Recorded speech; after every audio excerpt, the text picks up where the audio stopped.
이어서 국민권익위원회와 함께 떠납니다. 우리의 권익을 찾아서. 국내 기업들이 경쟁력을 유지하고 또 성장해 나가야 대한민국의 국가 경쟁력도 높아질 수 있겠습니다. 그러기 위해서는 기업들이 겪는 고충과 어려움을 해결해 주는 것도 중요할 텐데요.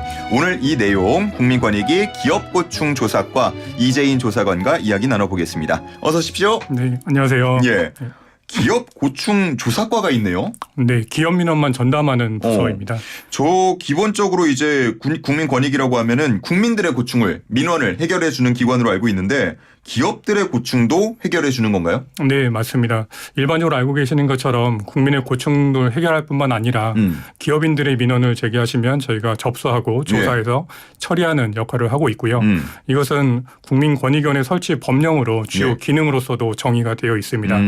주로 들어오는 민원 분야는 기업과 공공기관 간의 계약이나 그 각종 인허가 사항들 그리고 공공사업으로 인한 보상 사항들 이런 내용들이 주로 들어오고 있습니다.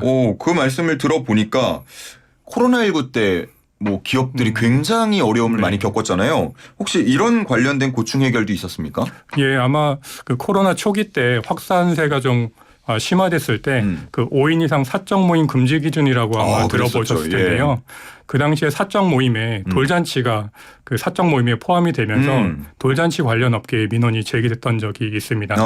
그 일반적으로 돌잔치는 30명 내외 정도의 인원이 모여서 잔치를 하게 되는데, 그렇죠, 잔치니까요. 네, 그런데 방역 기준상으로 실제 4명까지만 돌잔치가 가능하게 하다 보니까 4명이면 부모님하고 아기하고 하면 한 명만 맞습니다. 사실상 돌잔치라는 표현을 하기는 좀 어려운 상태가 되는 상황이었고요.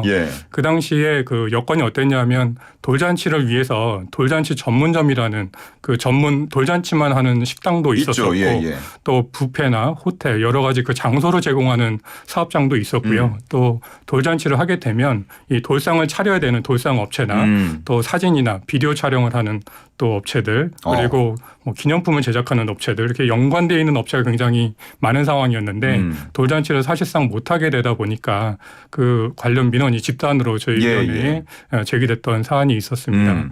그래서 당시에 내용을 조사를 해보니까 당시에 방역 기준은 좀 구분을 할 수 있다라는 판단을 해보았는데요. 첫 번째는 이 사적 모임 제한과 같이 어떤 모임의 행위를 제한하는 그런 기준하고 어떤 시설물, 사업장의 기준을 어떻게 운영해야 된다. 예를 들면 식당의 간격은 얼만큼 띄어서 앉아라 하는 그런 시설 제한 기준이 있었습니다. 그런데 돌잔치 같은 경우는 행위를 제한하는 기준상에 들어가긴 했었는데 사실상 효과는 돌잔치 전문점과 같은 경우는 아예 사업장 자체가 멈추게 되는 그런 문제도 있었고요. 또 그 영향이 관계되어 있는 여러 자영업자들에게도 다 미치는 상황이었습니다. 반면에 방역 기준상으로 예외 기준으로 결혼식장이나 장례식장 같은 경우는 또 예외적으로 시설 기준을 만들어 가지고 허용이 되고 있었는데요. 그러다 보니까 돌잔치나 뭐 결혼식장이나 실제로 그 활동 내용은 거의 비슷한데 특정 업종은 또 제한이 풀려 있고 이런 문제가 있다 보니까 형평성에 대한 문제도 제기가 되었었습니다. 그래서 우리 위원회에서는 중앙사고수습본부에 제도 개선을 권고를 했고요. 그 기준이 받아들여져 가지고 돌잔치 전문점에 대한 별도의 방역 기준도 만들어졌었고요. 또 돌잔치 허용 인원에 대한 기준도 만들어져서 그 민원이 해소됐었던 사례가 기억에 남습니다. 이렇게 변경된 거는 알았는데 변경되는 과정에서 국민권익위에 이런 권고가 있었는지는 또 처음 알았습니다. 그 적극적으로 민원 해결해 주는 거 외에도 무언가 지원 활동이 있으면 더 좋을 것 같다는 생각이 드는데 혹시 다른 지원 사항도 있습니까? 예, 저희가 접수되는 민원만 처리하는 것은 아니고요. 저희가 저희 위원장 또 부위원장 주재로 그 민원이 있을 만한 곳을 직접 찾아가는 활동을 하고 있습니다. 그래서 저희가 매달 실시하고 있는데요. 기업고충 현장회의라고 해가지고 기업이나 산업 현장 등을 직접 방문하고 기업인들의 생생한 목소리를 직접 현장에서 청취를 하고 또 유관기관과 함께 머리를 맞대어서 관련 제도도 정비하는 노력을 하고 있습니다.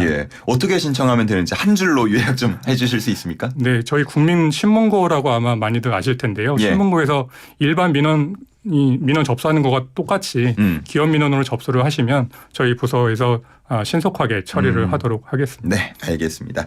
자, 오늘 여기까지 듣도록 하겠습니다. 기업 고충 조사과 이재인 조사관과 함께했습니다. 고맙습니다. 네, 감사합니다.